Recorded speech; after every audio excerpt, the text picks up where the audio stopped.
자, 오늘은 추수감사 주일로 슬픔에 더하는 감사라는 제목으로 함께 말씀을 나누겠습니다. 한참 된 얘기인데요. 제가 어릴 때 한 장례식에 참석을 했다가 그 집례하시는 목사님의 설교를 들었는데 목사님 말씀은 이런 거였어요. 당시로서는 천국 환송 예배 이런 말씀을 잘 안 쓰던 때였는데 이게 입관 예배 때인지 발인 예배 때인지는 잘 기억이 안 나지만 그 목사님의 취지는 이거였습니다. 오늘 돌아가신 분은 지금 천국에 가 계신다는 거예요. 그러니 이 죽음은 하나도 슬픈 게 아니라는 거예요. 이건 영광된 일이고 축하해야 되는 일이다. 틀린 말은 아닌데 앞에서 가족들은 계속 울고 있는데 그렇게 말씀을 하시더라고요. 그러면서 그러니 우리 다 축하에 박수를 치자고 하시는 거예요. 상당히 낯선 장면이죠. 그래서 어떤 분은 마지못해 치기도 하시고 또 어떤 분들은 곤란해서 있었던 그 기억이 납니다. 그래서 제가 그때 생각하기는 틀린 말은 아닌 것 같은데 그렇다고 박수 칠 일인가 이게. 그러면서 슬픔과 감사에 대해 생각을 했던 적이 있습니다. 분명히 슬픈 것도 현실이고 천국의 영광도 사실인데 이 두 가지를 어떻게 조화할 수 있을까? 어떻게 하면 영광에 대한 깨우침도 있고 실제적인 위로도 될까? 그런 고민을 했던 적이 있습니다. 근데 그 고민에 오늘 본문 말씀은 가장 적합한 내용인 것 같습니다. 우리는 소위 슬픔과 감사는 같이 하기 좀 어렵다라고 생각할 때가 있거든요. 그런데 오늘 본문에서 예수님은 가장 슬픔이 있는 장소, 즉 장례식에 가서 하나님께 감사하시는데 그냥 감사하지는 않으셨다라고 하는 겁니다. 예수님이 보여주신 태도는 두 가지 단어로 요약할 수 있는데요. 하나는 비통함이고 또 하나는 슬픔입니다. 비통과 슬픔, 언뜻 들으면 비슷한 단어인 것 같은데요. 이 원어로는 좀 차이가 있습니다. 뉘앙스적인 차이인데 이 비통은 고통과 불편함, 또 때로는 좀 분노까지도 확장할 수 있는 개념이고요. 슬픔은 불쌍히 여기셨다라고 하는 단어인데 말 그대로 슬퍼하는 겁니다. 비통 먼저 설명을 한다면 예수님은 당시에 나사로가 죽었다는 소식을 듣고 오시거든요. 그런데 그 전에 나사로가 아프다, 병들었다 하는 이야기를 듣고도 예수님 바로 안 가시고 한 이틀 있다가 가세요. 예수님은 다 알고 계셨고 예수님에게는 계획이 있으셨습니다. 즉 나사로가 죽은 게 아니야, 잠들었다. 우리가 가서 그를 깨울 거야. 이렇게 말씀하시면서 나사로의 죽음에는 하나님의 섭리가 있다고 설명까지 하세요. 그 섭리가 두 가지인데 첫째는 하나님의 영광을 위한 것이다. 11장 4절이죠. 두 번째는 부활에 대한 가르침이다 라고 말씀하십니다. 다시 말해 예수님이 부활하실 건데 그 예표와 가르침으로 나사로를 살려줄 거야. 명확하게 말씀하세요. 그리고 이 계획대로 예수님은 다 진행을 하십니다. 그런데 문제는 이 예수님의 말씀과 계획을 다 말씀하시는데도 아무도 이걸 듣지 않아요. 믿지도 않고 듣지도 않습니다. 대표적으로 이 나사로에게는 두 명의 여자 형제가 있었죠. 마르다와 마리아. 사실 예수님하고 되게 친한 사람들이고 예수님의 말씀을 잘 따르던 사람들입니다. 그런데 이들은 이 오라비 나사로가 죽고 그 장례를 치르면서 마음에 서운함이 생겼어요. 늦게 오신 예수님에게 뭐라고까지 하느냐 하면 마르다부터 얘기를 해요. 예수님 계셨으면 나사로가 안 죽었을 텐데 예수님 왜 인제 옵니까? 마리아도 똑같은 얘기를 해요. 다시 좀 오해해서 들으면 우리 나사로가 죽은 거는 예수님 때문이에요. 이렇게까지 들릴 정도로 이들은 서운함과 속상함을 말합니다. 예수님이 설명을 하세요. 부활할 거야. 다시 살아날 거야. 그랬더니 마르다가 발끈하면서 우리도 압니다. 마지막 날 믿는 자가 다 부활한다는 건 우리도 알아요. 그런데 지금 이렇게 죽었으니 이거 예수님 때문이에요. 참 예수님 비통해 하시는 것은 설명을 했는데도 믿지 않고 예수님이 해결해 주시겠다고 하는데도 말을 듣지 않아요. 거기에 모인 다른 사람들도 마찬가지였어요. 야, 맹인의 눈은 뜨게 하더니 나사로의 병은 못 고치는구나. 사람들이 조롱을 합니다. 그래서 예수님은 속상했고 비통해 하셨습니다. 아마도 여기에 우리가 예수님이었다면 호통치고 화냈을지도 모르겠어요. 그런데 예수님은 그렇게 안 하시고 두 번째 감정인 슬픔을 표현하십니다. 예수님의 슬픔은 모든 것을 아시는데도 불과 몇 분만 있으면 나사로가 살아서 걸어 나올 거라는 걸 예수님이 아세요. 그런데도 슬퍼하십니다. 저는 예수님의 슬픔에 좀 집중해 봅니다. 예수님은 진심으로 슬퍼하셨어요. 그래서 눈물을 흘리고 우셨습니다. 왜 슬퍼하셨을까요? 예수님의 슬픔에는 또 두 가지의 의미가 있는데, 하나는 함께 한 사람들과의 동행이 있습니다. 공감이 있었던 거죠. 거기 있던 사람들이 아파하고 슬퍼하는 것을 인정하시고 공감하셨습니다. 예수님 말씀 잘 듣지 않고 믿지 않았지만 이들의 슬픔에 함께 동참하셨어요. 그리고 이들을 위로하시는 눈물을 흘리십니다.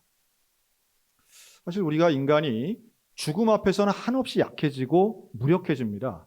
그리고 죽음 앞에서는 사실 어떤 위로도 잘 통하지 않을 때가 있는데요. 그러나 죽음 같은 슬픈 일 앞에 슬퍼하는 것, 이건 상당히 중요한 위로의 과정이 됩니다.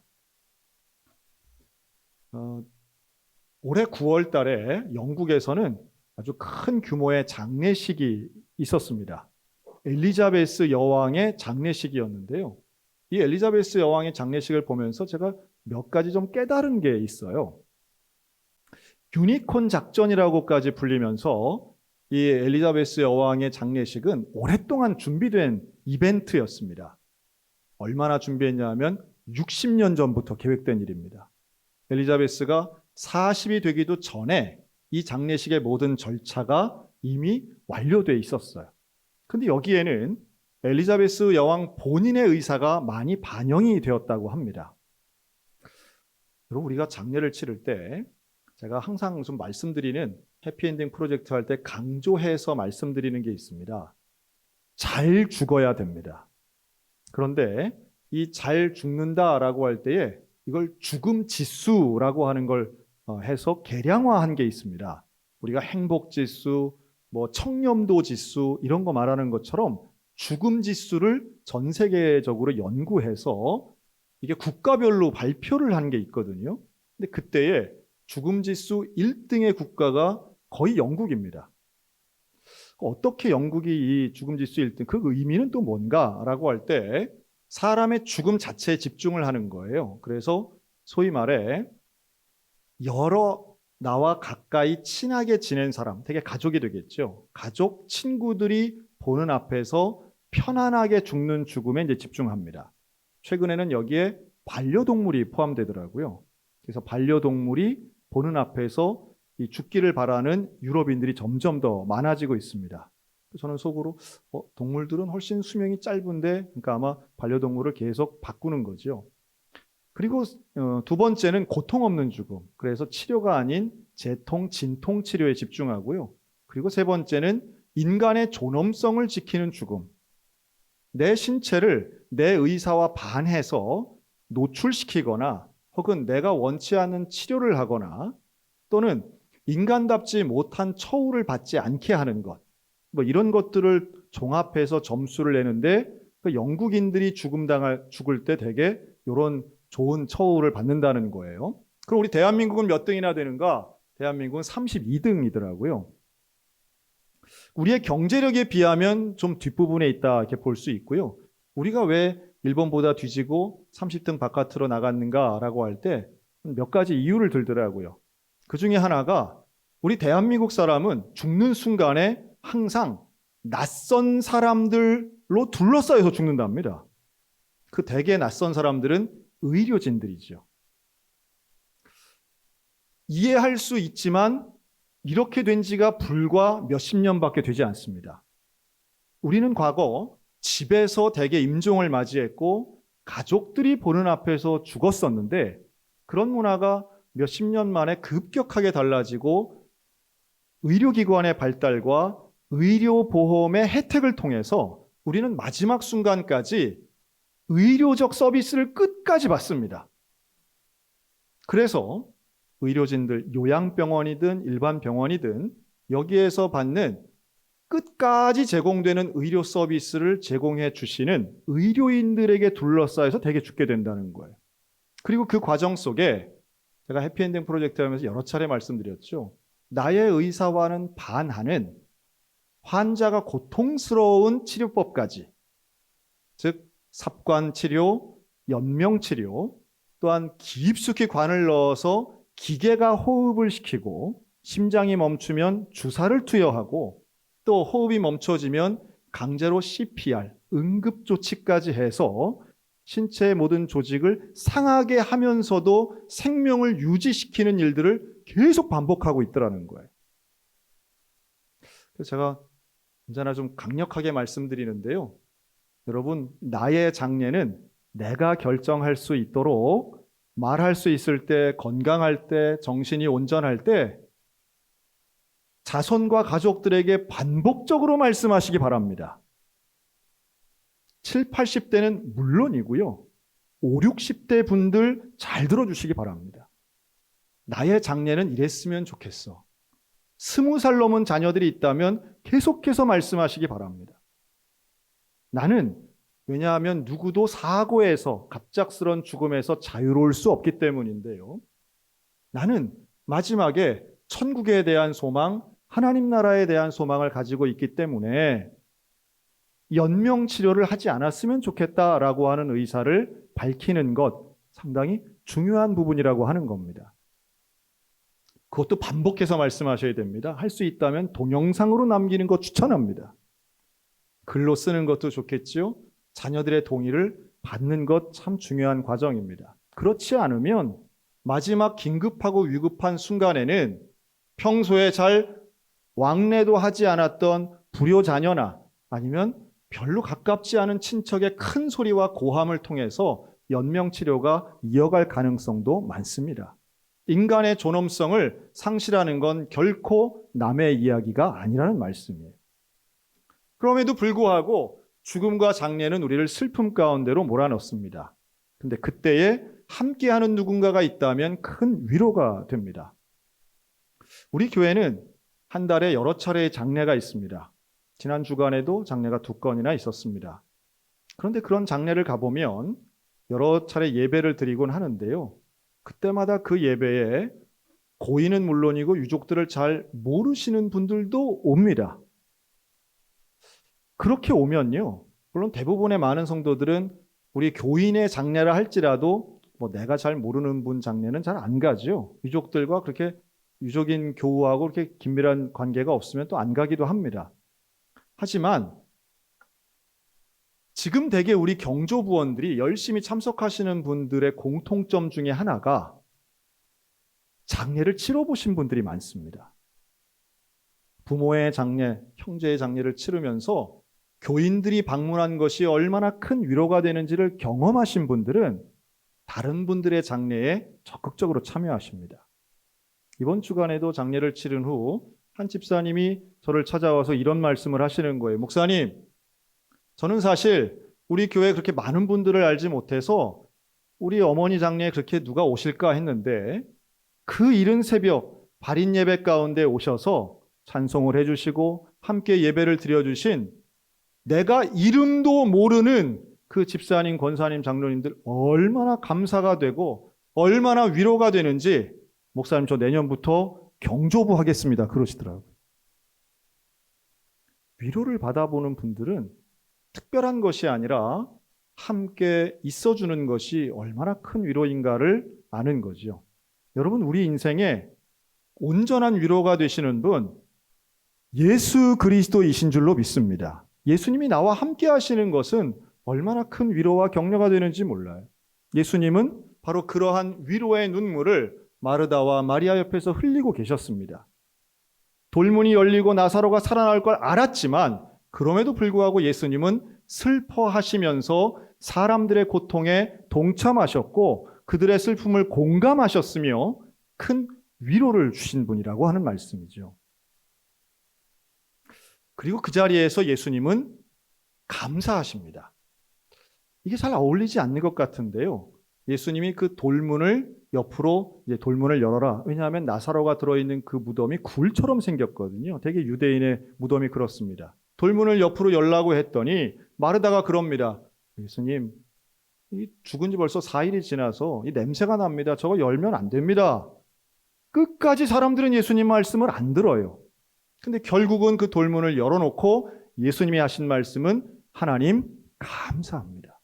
내 말을 들어주신 하나님 감사합니다라는 거예요. 비통함은 사람들이 예수님 말씀을 안 들었기 때문에 비통했는데 이제 곧 내 말을 항상 들어주신 하나님의 영광을 볼 걸 생각하니 감사하다는 거예요. 죽음의 이별은 분명히 슬픔입니다. 그러나 하나님의 영광은 우리에게 부활의 소망은 어떤 상황에서도 감사할 수 있는 제목이 된다라고 하는 거예요. 그런 면에서 죽음과 감사 사이에는 믿음이 있다고 설명하고 싶습니다.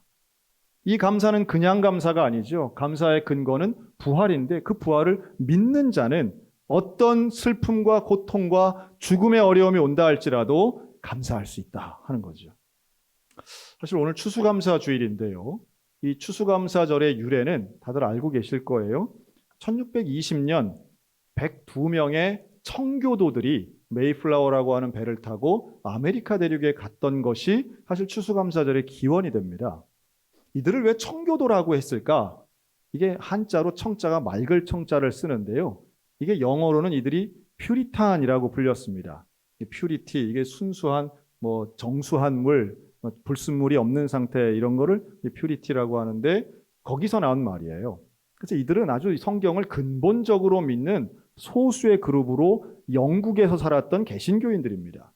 이런 좀 집단적인 생활을 하는 분들이 유럽엔 좀 있었는데 프랑스에 계신 분들을 위그노라고도 했고 아주 근본주의적인 신앙생활을 했기 때문에 이들은 누구와 타협하지 않고 또 카톨릭으로부터 많은 핍박도 받았습니다.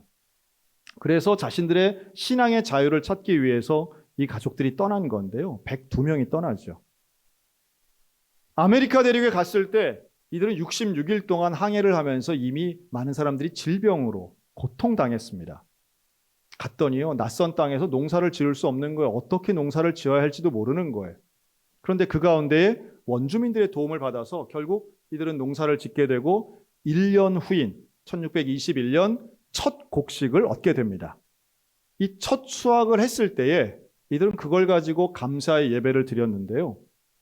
자, 이때에는요, 1년 지난 이때에 102명이던 청교도들의 숫자는 절반으로 줄었어요. 50명 넘게 죽은 겁니다. 병에 걸려 죽고 추워서 그 겨울을 견디기 어려웠던 거죠. 죽은 사람들 중에는 어린 자녀들이 많았습니다. 사랑하는 가족들의 죽음 앞에 사실상 맨 처음 드렸던 추수감사 주일은 정확하게 이야기한다면 먼저 죽은 가족들을 슬퍼하는 날이었어요. 하나님을 섬기고자 하는 자유를 찾아오긴 왔지만 자유는 얻었는데 가족을 잃었다는 거죠. 그런데 그들은 가족을 잃은 슬픔과 상실을 품으면서도 감사를 고백합니다. 여러분, 이 감사는 슬픔 위에 더한 감사였어요. 이들이 얻었던 첫 곡식은 그렇게 대단한 것들도 아니에요. 배를 불릴 만큼의 양도 아니었어요. 그런데 이들은 오로지 주님만 바라봤습니다. 그리고 믿었던 거죠. 우리는 언젠가 다시 부활하리라. 나의 자녀들을 다시 만나리라. 놀랍게도 그 정신, 그 추수감사 주일은 땡스기빙이라고 합니다. 하나님이 우리에게 주신 것에 대해 감사합니다. 자식도 주셨고 주신 것 다시 가져가신 것도 감사하고 우리에게 생명을 주신 그 하나님, 영생을 주신 하나님께 감사합니다라고 하는 추수감사절의 정신은 결국 미국을 세웁니다. 미국은 바로 그러한 슬픔 위에 더한 감사의 정신 위에 세워진 나라라고 저는 믿습니다.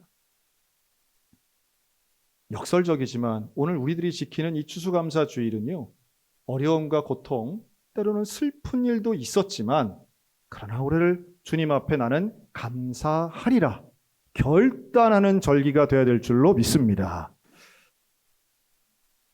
예수님도 그러셨어요. 예수님도 죽음 앞에서 감사하셨습니다. 십자가를 지시기 불과 몇 시간 전까지 예수님은 제자들과 최후의 만찬을 하시면서 축사하시고 감사하셨습니다.